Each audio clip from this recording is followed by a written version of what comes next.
বৌদি একদম ফিট তো? অনেকটা ভালো। তোমায় দেখিয়ে আমি বুঝতে পেরেছি এতদিন এত ডাক্তার এত ওষুধ যে রোগ সারাতে পারলো না, আমার দাদা একদিন এলো আর সমস্ত রোগ ভ্যানিশ হয়ে গেল। আমার দাদা যে এত ভালো ম্যাজিক জানে এ কথা আমি কিন্তু জানতাম না বৌদি। তোমার মুখে এতদিন পর হাসি দেখে না খুব ভালো লাগছে জানো। শোনো, আজ রাতে কিন্তু আমি এক থালা ভাত বেশি খাবো। হ্যাঁ এ বৌদি, দাদা কি বললো, কবে ফিরবে বাড়ি? আমি কি করে জানবো? বোকার মতো কথা বলো না। তুমি দাদার বউ আর তুমি জানো না দাদা কবে নিজের বাড়িতে ফিরবে? আমি তো কাউকে বাড়ি ছেড়ে যেতে বলিনি যে তার ফেরার খবর রাখবো। ওরে বাবারে, এখনো এত রাগ? তুমি জিজ্ঞেস তো করেছো দাদাকে যে কবে ফিরে আসছে বাড়ি?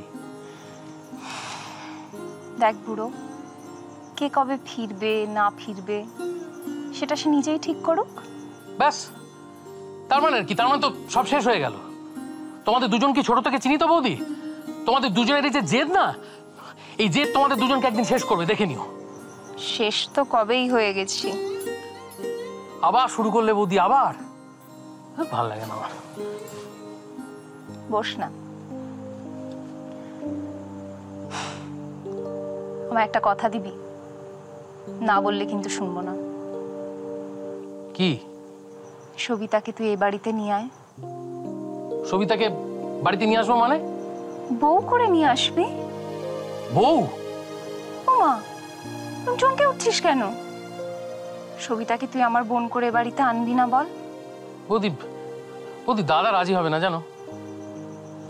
সে দাদাকে রাজি করানোর দায়িত্ব আমার। কি হলো? হ্যাঁ, চুপ মেরে গেলি কেন? এ বাড়িতে সানাই বাজানোর দায়িত্বটা তুই নিতে পারবি না? সানাই বাজার কথা শুনলাম বলে মনে হলো। কার বিয়ের সানাই বাজবে মা?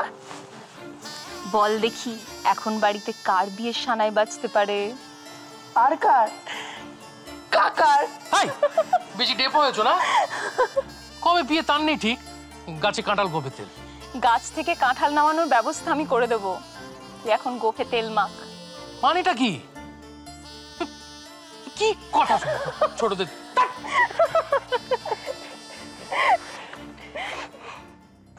কেন এরকম করো মা? কেন? আমি দেখবো না? ওটা হাতে নিয়ে সারাদিন সঙ্গের মতন তুমি দাঁড়িয়ে